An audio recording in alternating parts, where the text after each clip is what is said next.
এক দাদাই কয়েকটা পয়সা জমাইছিল হজ যাইবার লাগিয়া, আর গত শুক্রবারে ওর টাকাটা তাই ব্যাংকত তাকে উঠাইয়া তাই আনছইন। তার দোকান আছে খানিশাইল, বাড়ি হইলে খানিশাইল, করিম খানিশাইল না নি, খানিশাইল তার দোকান আছে।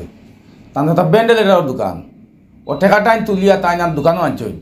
আনিয়া ওর টাকাটা একটা রাঙ্গর ডুঙ্গাটি বলিয়া টাকা 2 লাখ, তার রাঙ্গর ডুঙ্গাটি বলিয়া তার ফকরে ঢুকাইছেন।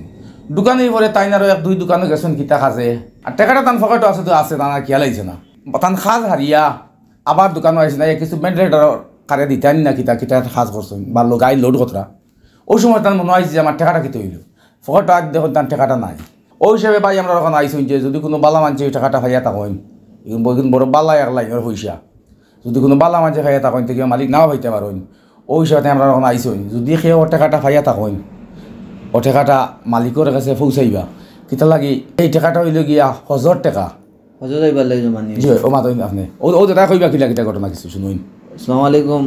আমার বাড়ি হইল গিয়া রানীবাড়ি, আর আমার মামার বাড়ি হইল খানিশাইল। মামা হলা টাকা রাখছুন ব্যাংক, রাখিয়া যেন তাই টাকাটা উঠাইছুন গিয়া একটা হজর টাকা, হজর যাওয়ার লাগিয়া টাকাটা রাখা হয়েছিল। শুক্রবারে তাই টাকাটা সামথিং 12টার সময় টাকাটা উঠাইছুন। উঠাইয়া তাই তার দোকানও আইতে আইতে প্রায় 2:30 থেকে 3টা বাজে গেছে।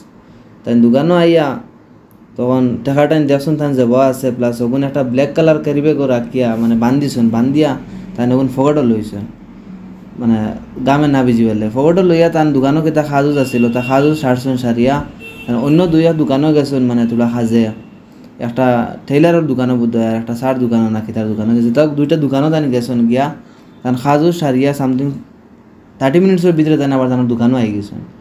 আইয়া তার দোকানেরও তো টুকটাক কিতা খামো লাগছেন, লাগিয়া তার একটা স্মরণ করছে তার টাকাটাই না আসেন। তখন বোঝা গেছে যে না টাকাটাই তো তার যাব নাই।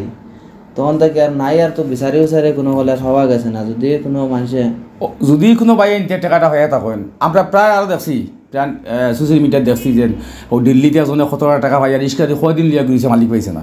তো ইলা যদি কোনো বালা মাঝে হয়ে থাকেন পয়সা টাইম, তো একটা ফোন নম্বর দেওয়া থাকবো, ফোন নম্বরে যোগাযোগ করিয়া দয়া করি ও পয়সাটা বাই হাত লাগাইন। এটা বড় বালা এক কামর টাকা চিনি, কষ্ট জমাইলেও পয়সাটা বুঝছেন না।